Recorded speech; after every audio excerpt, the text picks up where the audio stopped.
I'm just going to conclude with what people should basically do. You got this, Tom? All right. Inventory your assets. You don't have to have significant assets to do an estate plan. It could be very modest estate. It could be your home and a checking account, personal property. If you have a home and you're working on paying it off, God bless you. That's the American dream. Don't forget that it doesn't have to be that grandiose. Know what assets you have and what debts, and make a list of it so that your family doesn't go bonkers thinking that your 1978 account that used to be with Home Savings, which then was Washington Mutual, which is now Chase, is still open. I get those things. Why do people keep canceled checks? It just baffles me. You want to know how much you paid for groceries in 1980? Okay. Write down your objectives.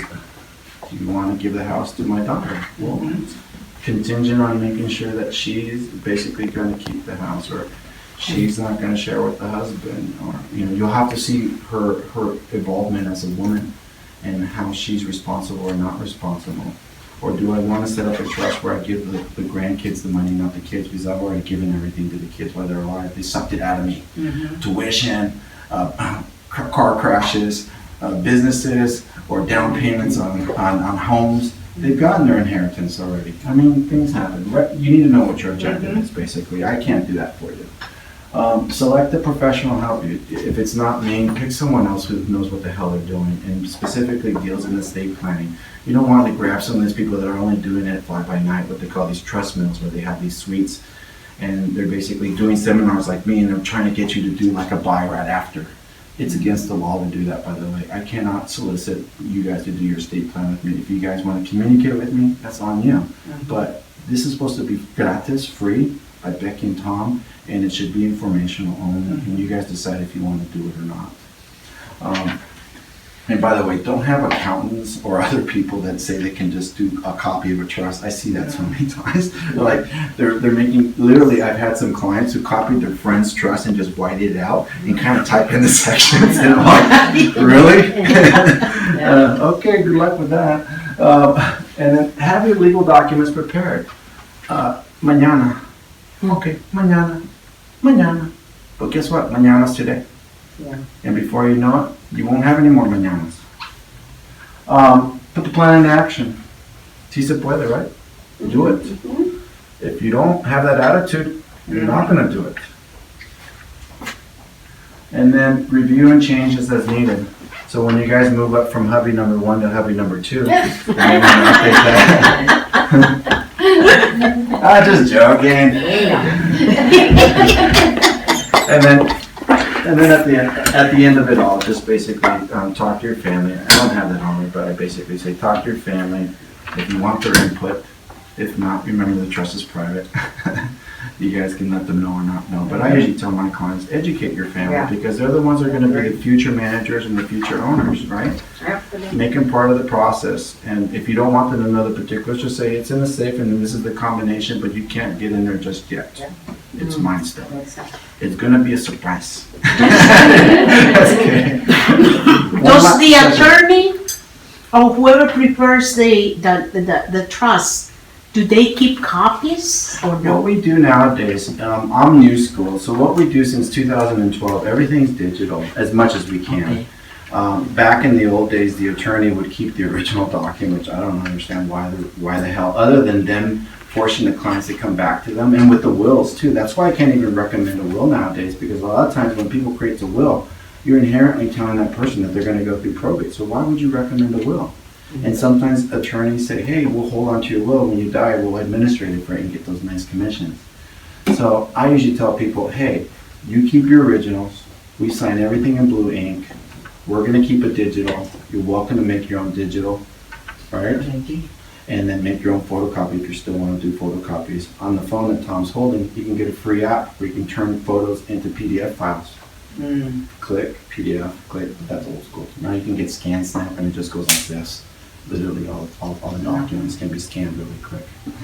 So that's the way it works. And then if the client wants to come back to me and make changes, we make the revisions. And then if the children, after the client passes away, becomes incapacitated, then they become my clients. And then we start all over again, the circle of life. I'm waiting for the song to cue in the back. Simba, all that stuff. Now, on an average, a service like that, what would be the range then? I'll hand out brochures if you guys Oh, want them okay. afterwards. Just for my office, because I can't speak to other attorneys. Other attorneys, did you guys know, attorneys have no set price range. They can charge whatever the market would bear, right? And so whatever they're willing to, and it's also, let's be fair to them too, because it's the complexity of the case as well too. You could have a very simple case where someone just has a house and some bank accounts and all their children are adults and, they don't have complications. Or you can have, like some of my clients who have businesses, LLCs, or corporations, S Corp, C Corps, or they have, for example, properties in other states in addition to California, or they have multiple properties. I have a client who just came in just recently, has 18 pieces of property. So it could get complicated. But on average, for the trust, the will, the healthcare, financial power of attorney, we charge $700 for a married couple and $500 for a single person. If there's one piece of property, we prepare the deed, we prepare the notarization, we take it with the messenger service to the county recorder's office, we pay for that. And then obviously we pay the filing fee, and we charge a flat fee of $175 for the deed work, because it's like doing a little mini escrow. And then we do the PCR, which is called the preliminary change of ownership report with the assessor's office, so that they know that there's no change in ownership, and that's $50. That's all included in the 700 or no? No, that's addition, because that's one additional home that you could have. Not everybody has homes, and they still need to set up their estate plan, remember?